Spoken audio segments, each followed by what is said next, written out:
பார்க்குறதுக்கு double decker bus மாதிரி இருக்கிற இந்த பஸ்ஸை ஆம்பிபியஸ் பஸ் அப்படின்னு சொல்கிறாங்க. நம்ம எல்லாருக்கும் தவளை தெரியும். இந்த தவளையை ஆம்பிபியன் அப்படின்னு சொல்லுவாங்க. எதனால் அப்படின்னா இந்த தவளை வந்து தரையிலையும் உயிர் வாழும், தண்ணியிலையும் உயிர் வாழும். அதே மாதிரி இந்த பஸ் தரையில் ரோட்லேயும் ஓடும், தண்ணியில் ஆற்றுலையும் ஓடும். அதுதான் இதோட ஸ்பெஷாலிட்டி.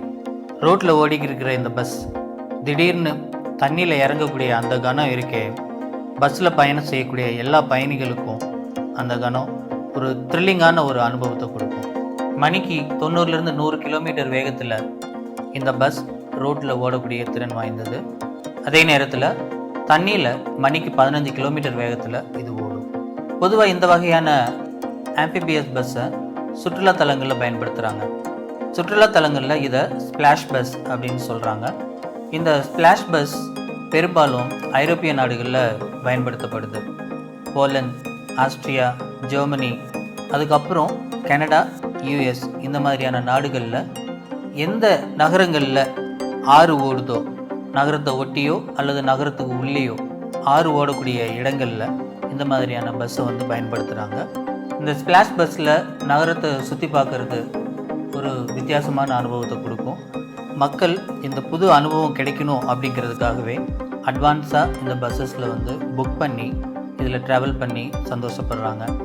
இந்தியாவில் இந்த மாதிரியான ஒரு வாய்ப்பு நமக்கு எங்கேயாவது கிடைக்குமா அப்படின்னு பார்த்தீங்கன்னா 2017 பஞ்சாபில் இந்த திட்டத்தை வந்து இம்ப்ளிமெண்ட் பண்ணினாங்க. 2014 3 கோடி கொடுத்து இந்த ஸ்பிளாஷ் பஸ்ஸை வந்து வாங்கிட்டாங்க. ஆனால் கஸ்டம்ஸில் வந்து அதை கிளியர் பண்ணுறதுக்கு நிறைய பிரச்சனை வந்துச்சு. அதுக்கப்புறம் வந்து இன்ஃப்ராஸ்ட்ரக்சரில் கொஞ்சம் பிரச்சனை, மற்ற சில அட்மினிஸ்ட்ரேஷனில் சில பிரச்சனை, இப்படி பல பிரச்சனைகளில் அந்த பஸ்ஸு வந்து ரொம்ப நாளாக ஓடாமல் அது ஷெட்லேயே தான் கிடந்தது.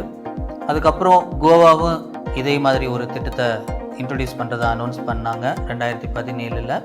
2018 மும்பையில் ஸ்பிளாஷ் பஸ்ஸை அரபிக்கடலில் எப்படியாவது இறக்கிடணும் அப்படின்னு ரொம்பவே முயற்சி பண்ணினாங்க. அந்த திட்டமும் நிறைவேறாமல் கிடப்பிலேயே கிடக்குது. இப்போ ரீசெண்டாக கேரளா அடுத்த வருஷம் இந்த ஸ்பிளாஷ் பஸ்ஸை அவங்களுடைய மாநிலத்தில் டூரிசத்துக்கு பயன்படுத்த போகிறதா அறிவிப்பு விட்டுருக்காங்க.